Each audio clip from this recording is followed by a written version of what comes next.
Je franchis la porte du désert à Biskra.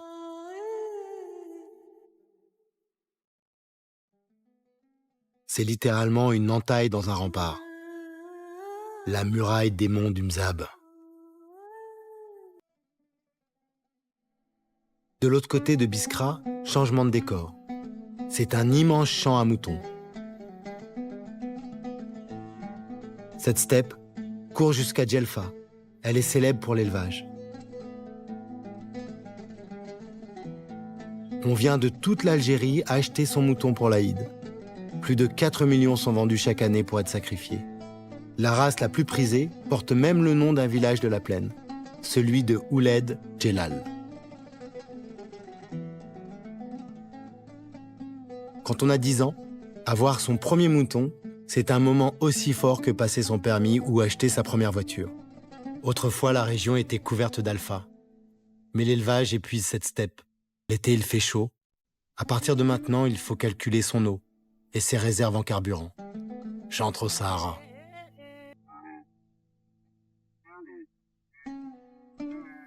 En touchant l'oasis d'El Oued, ma première escale dans le désert, j'ai vu un rêve prodigieux, celui de mettre en culture le désert. On y fait pousser la pomme de terre. Il faut juste de l'eau.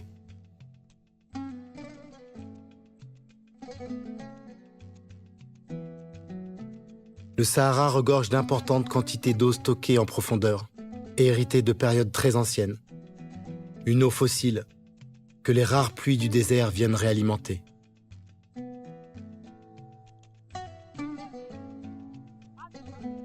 On mène ici une bataille perdue contre le sable. L'agriculture d'El Oued est un mirage des temps modernes. À mesure que l'on pompe l'eau, elle devient trop salée. Il faut constamment déplacer les champs.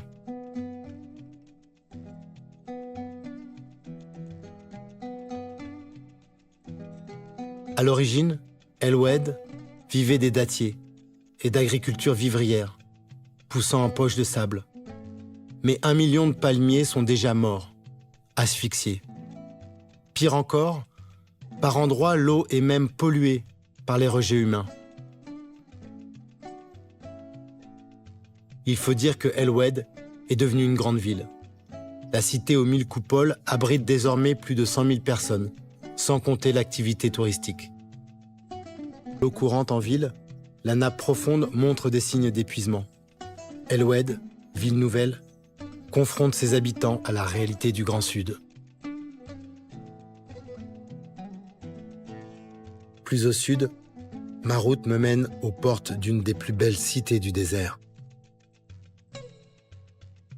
Gardaïa, citadelle du XIe siècle, aux portes du grand ergue saharien.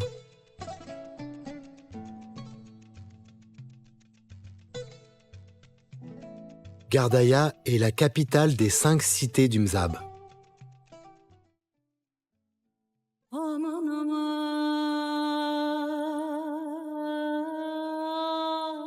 Selon la légende, elle doit son nom à Daya, une jeune fille de grande beauté abandonnée dans une grotte. Gardaïa veut dire « grotte de Daya ». D'une extraordinaire unité, la ville surplombe une palmeraie centenaire qui fournit fruits, légumes et fraîcheur pendant les grandes chaleurs. C'est un îlot de vie au milieu du grand ergue saharien. Le secret de Gardaïa, c'est celui de l'eau. Il a plus de 1000 ans. Il a mené à un extraordinaire savoir-faire en irrigation. Chaque oasis dispose d'un réseau de canaux alimentés par des puits ou par des canaux souterrains, les Fogaras. Au débouché de chaque canalisation, l'eau est reçue dans un bassin. Son débit est soigneusement mesuré avant qu'elle ne reparte pour être redistribuée entre les jardins. Le partage des eaux est calculé en doigts ou en demi-doigts. Ici, on ne partage pas la terre, on partage l'eau. C'est la loi imaginée par ces hommes du désert. Après Gardaïa, on doit atteindre à tout prix El Ménéa, puis Timimoun.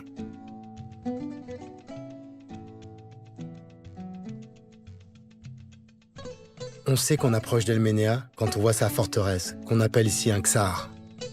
El Ménéa, l'oasis aux 100 000 palmiers.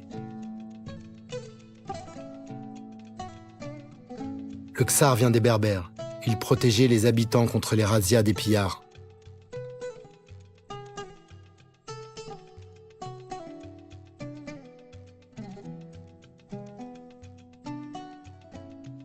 On y pratique encore une vraie agriculture saharienne, sur 3 niveaux. Céréales et légumes se côtoient au sol. Au-dessus poussent des arbres fruitiers, en particulier des orangers. Et l'ensemble est protégé du soleil par un couvert de palmes qui produit des dattes. El Ménéa est une très belle oasis. Mais le plus incroyable est à la sortie de la ville.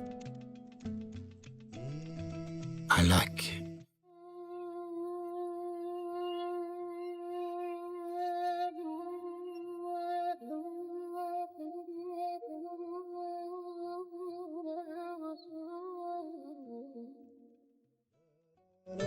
Au fin fond du désert, je me trouve face à un immense plan d'eau.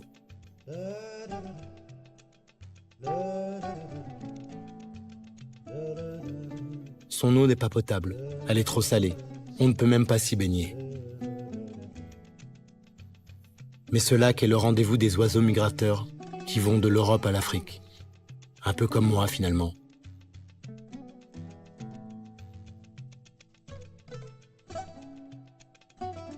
Depuis la nuit des temps, flamants roses et cigognes font escale dans cette zone humide, au cœur du désert. Ils en connaissent l'emplacement. Leur vie en dépend.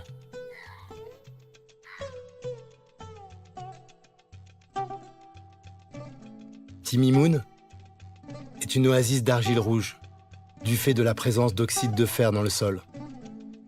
Son architecture a inspiré Tombouctou et Djenné. Depuis peu, Timimoun attire les touristes algériens. La bourgeoisie d'Alger y fait même construire ses maisons de vacances. On y entre par sa porte du Soudan. L'Afrique noire se rapproche.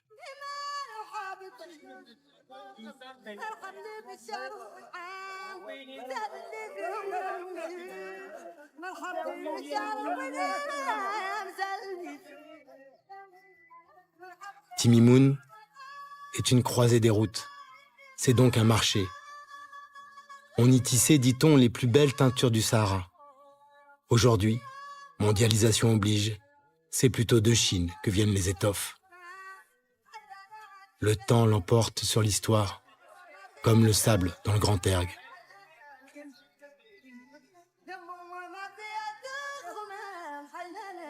Moi, je trace vers Tamanrasset, Tam, la ville la plus méridionale de l'Algérie.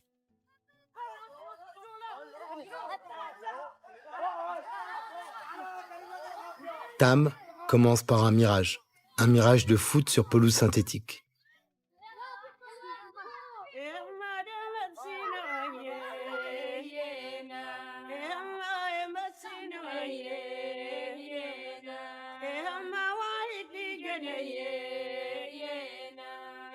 La ville dispose désormais d'une grande université, compte près de 2000 étudiants venus de toute la région.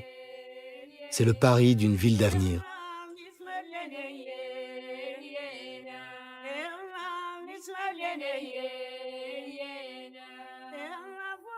Tamanrasset change, mais elle reste cette ville d'altitude, au cœur du désert, où il fait froid l'hiver et chaud l'été. D'où que l'on vienne, il faut plusieurs jours de route pour atteindre la ville carrefour des Touaregs. On croise dans les marchés des Kaladjer en provenance de Tassiliandjer, des Kelataram provenant de Gao, des Kelaïr venant d'Agadez, de Timia. Sans cesse, les convois entrent et sortent de la ville. On vient à Tam se ravitailler. On parle tamatchek, on prend la rumeur, les nouvelles.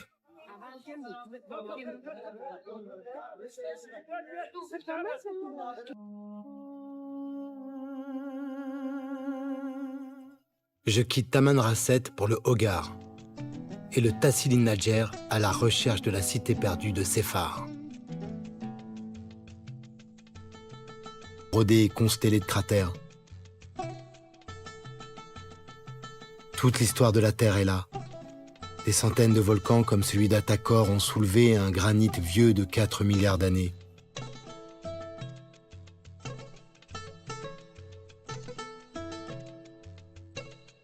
Le socle de la Terre a été pulvérisé en falaises, pics et aplombs rocheux.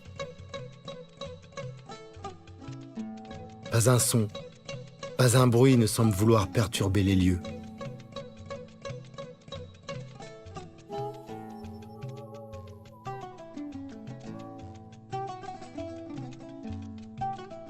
C'est vers la Sécrème que se tournent alors les regards, vers ce plateau devenu mythique, qui abrite encore le refuge d'un ermite catholique français, le frère Charles de Foucauld.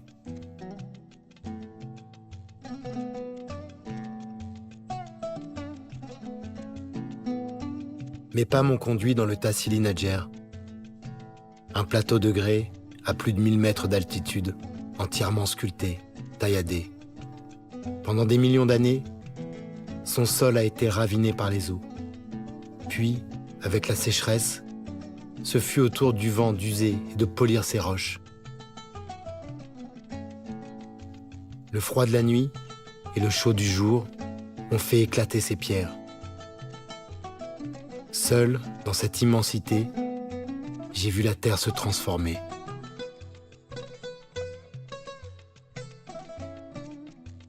À partir d'ici, je suis entré dans le plus grand musée à ciel ouvert de l'époque néolithique. Il faut venir jusqu'ici pour le croire.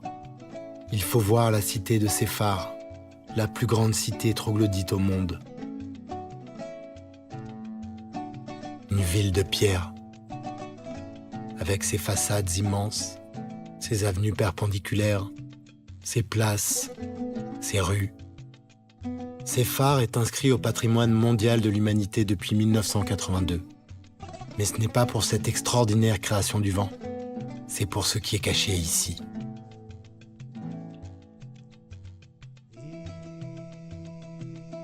« 15 000 dessins et peintures rupestres ornent les murs de cette monumentale cité naturelle. Séphar du Tassili Nadjer est un des plus vastes ensembles d'art rupestre préhistorique au monde. On y découvre d'immenses récits de guerre, de conquête, de civilisations perdues.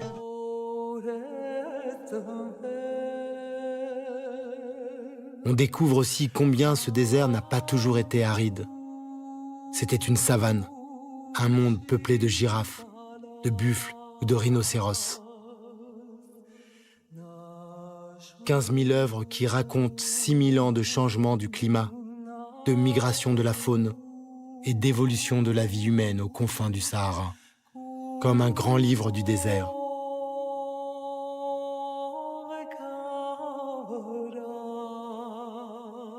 Et comme souvent, un livre qui contient des mystères, à commencer par celui de ces êtres étranges qui apparaissent dans certains dessins et dont les formes n'indiquent ni un animal, ni vraiment un humain.